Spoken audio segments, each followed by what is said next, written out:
안녕하세요. 양신TV 거대고양이 양신 나흥식 수의사입니다. 저희가 오늘 준비한 주제는 바로 지난번에 제가 저를 너무너무 화나게 했던, 분노하게 했던 최악의 고양이 보호자 이야기를 했잖아요.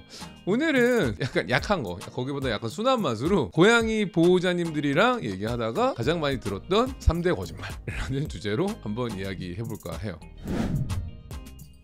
제가 생각해보면은 4년 넘게 100집을 넘게 다녔었고, 그 다음에 유튜브도 지금 300개가 넘는 영상을 찍어서 업로드를 했잖아요. 350개가 넘었더라고요, 영상들이. 진짜 목이 아프게 입이 닳도록 혀가 짧아지도록 이렇게 얘기를 했는데도 불구하고 지켜지지 않는 거짓말들. 가장 대표적이었던 거 뭐였냐면은, 저는 다묘 과정을 완전 싫어하진 않아요. 근데 다묘 과정에 어려움이 많다라고 일단 정의를 할게요. 근데 이제 저희 병원에 오시는 분들은 다묘 과정이어서 걱정을 하시는 분들이 있더라고요. 다묘 과정이면 양홍신이 화낼 거야, 아마 짜증 낼 거야, 혼날 거야, 약간 이런 느낌으로 오시다 보니까 그런 분들이 이제 하시는 말이 뭐였냐면, 첫 번째가 바로 나는 고양이 한 마리만 키울 거야 한 마리하고만 생활을 할 거야 라는 거짓말입니다. 다묘 과정의 기준이 뭐냐면 2마리부터 다묘 과정이죠. 그 상황이 되려면은 가장 좋은 방법은 처음 12주쯤에 같이 형제묘를 같이 데려오는 거, 이게 이제 가장 현명하다 라고 제가 얘기를 했어요.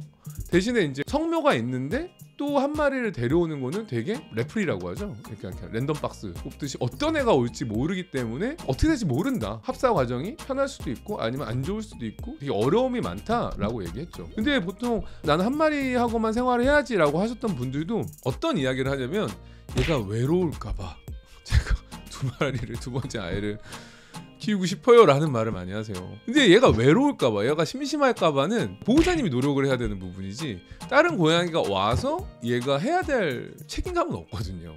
물론 사이가 좋고 의지할 수 있는 어떤 아까 말한 조건들이 맞는다면, 12주 정도 됐던 형제 묘들이 같이 온 경우라면 좀 난데, 그 상황에서도 또 물론 한 살이 넘으면 싸우기도 해요. 형제들이 싸우기도 하잖아요. 아예 모르는 사람이 내가 혼자서 방을 쓰고 있다가 이제부터 너 방을 같이 써야 돼 라고 한다면은, 기본적으로 이제 고양이들은 영역동물이기 때문에 좋아하지 않을 가능성이 상당히 높다라는 거죠. 그래서 그거를 중재하는데 보호자님이 이제 합사라는 과정을 통해서 노력을 해야 되고, 특히나 2살, 3살 이상인데 악갱이가 왔어. 그럼 에너지 차이가 너무 나는 거죠. 괴롭히는 건 아니에요. 근데 이제 에너지 차이가 나면 어떤 상황이 발생하냐면은, 에너지가 많은 애가 에너지를 풀어야 되는데 에너지를 못 푸니까 이 2살, 3살 애한테 막 가는 거예요. 계속 귀찮게 하는 거죠, 좀.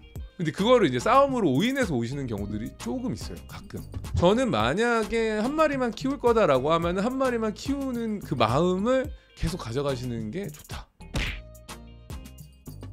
근데 정말 이제 난감한 게, 눈에 밟혀서 상황이 안 돼서 어쩔 수 없이 이제 입양을 해야 되는 경우가 있으면 정말로 준비를 많이 하고 상담을 받는 것도 되게 좋다. 그리고 초기에 좀 원활한 합사를 위해서 신경 안정제라든가 약을 처방하는 경우도 있고, 그다음 환경적으로 좀 더 잘 다채롭게 꾸미는 경우도 있죠. 제가 진짜로 많이 한 것 같아요. 우리 아이가 화장실 잘 써요 라는 거짓말입니다. 이게 어떤 의미가 있냐면, 화장실 잘 쓰는 건 사실이긴 해요. 그런데 보호자님 입장에서 거짓말은 아닐 수 있죠. 근데 화장실은 지금은 잘 쓰지만 나중에 문제될 소지가 많은 거죠. 그게 이제 화장실 개수가 부족한 거. 제가 항상 얘기하는 게, 고양이가 한 마리든 2마리든 마리수보다 한 개 더 화장실이 있어야 된다라고 많이 설명을 드렸거든요.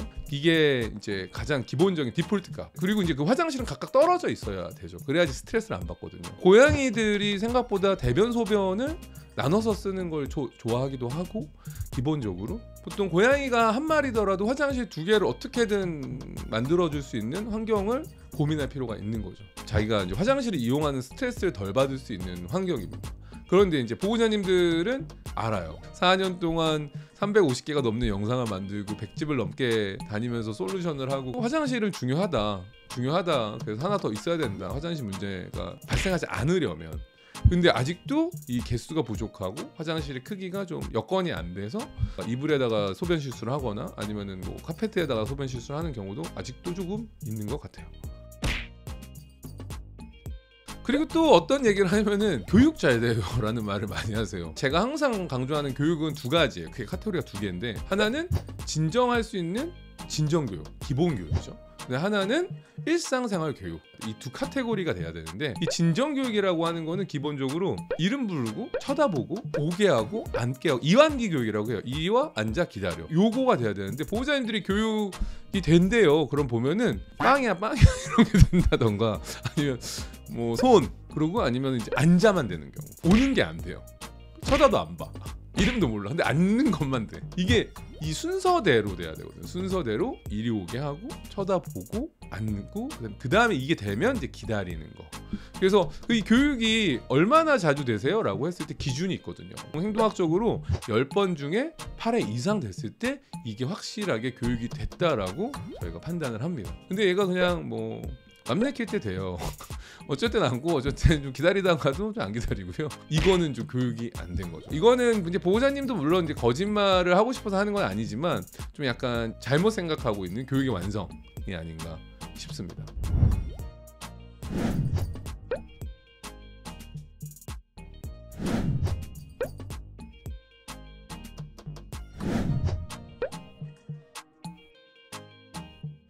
오늘 저희가 준비한 이야기는 보통 보호자님들한테 물어봤을 때 보호자님들이 머뭇머뭇거리면서 잘 못 지키면서 하시는 약간 뭐 핑계, 뭐 거짓말, 이런 것들에 대해서 한번 이야기해봤는데요. 이런 것들 잘 해주신다면 고양이의 문제 행동을 미리 예방할 수 있지 않을까 싶어요.